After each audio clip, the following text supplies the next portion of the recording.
When your children are little, when they're 5, 6, 7, 2, 3, 4, you know what the most important thing is? I have 5 of those, I could tell you. The most important thing to them is your approval. They want to make you proud, man. They want to show you what they did. I'll be on an important work phone call. And my son will come over, my 2-year-old will come over. Abba, Abba, Abba, Abba, Abba. Like, okay, hold on.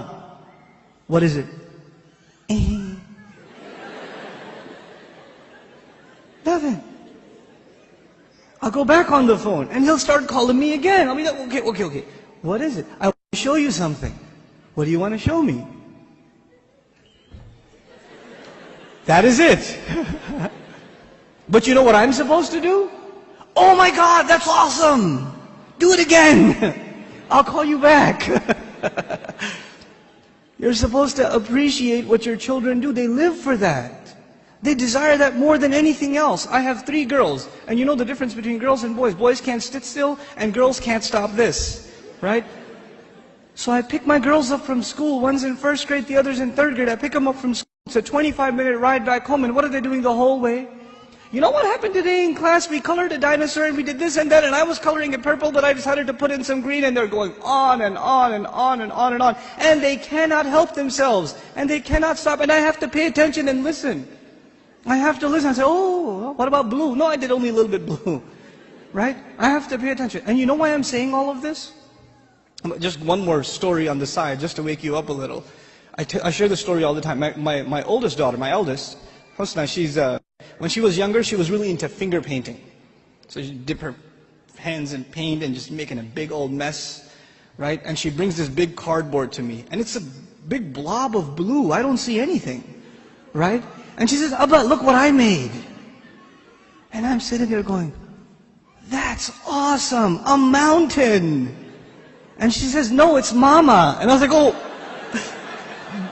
don't tell Mama. But the point I'm trying to make is they live for your approval. Live for it. But those of you that have children that are teenagers, do they get in the car when you pick them up from school and they can't stop telling you about what happened? Does that happen? Now, you know what happened in school today? My teacher said this and that and the other, and I got an A on my paper. Nope. They're quiet. And you're trying to know, how was your day? It was okay. So what'd you do? Something. Where are you going today? Somewhere. They don't talk. Getting them to talk is like an interrogation at a police station. And they're not saying anything to you. And while trying to ask them questions, they're texting their friend, my dad is asking too many questions today. You know, I don't know what's up. Did you tell him something? What I'm trying to get at is very simple. At a younger age, your children crave your attention. And when they get older, you will crave their attention. But if you don't give them attention when they're tiny, when they come to you with their toys and you say, go in your room, I'm watching the news. The game is on, could you take him please? Come on, I had a long day at work, I don't want to deal with this right now.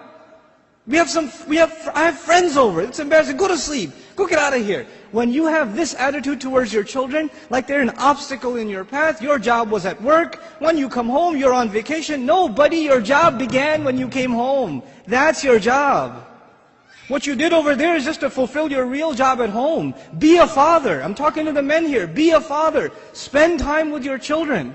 They're not just there so you put them in school and you come home from work, you just want to go to sleep, you don't want to bother with anybody, you don't want to talk to them, and actually the easiest way to not talk to them is get them an iPod Touch and an iPhone, and get them a computer and a laptop in their own room with high-speed internet, so you don't even have to look at their face. They could just be in their room all day Facebooking, finding themselves a new set of parents online. Seriously. Be a father, be a mother. Don't replace your motherhood and your fatherhood with these things, because if you do, when they become independent, you know what happens to most parents? To most of you, your children, they only see you as a bunch of dollar signs walking around. And the only time they come and talk to you, Dad, can I have $5? Actually, nobody asks for $5 anymore, right? It's 20s nowadays. And I know youth, they haven't seen money that small. They don't know fives. Can I have $20? Can I go to the mall? Can you drop me off?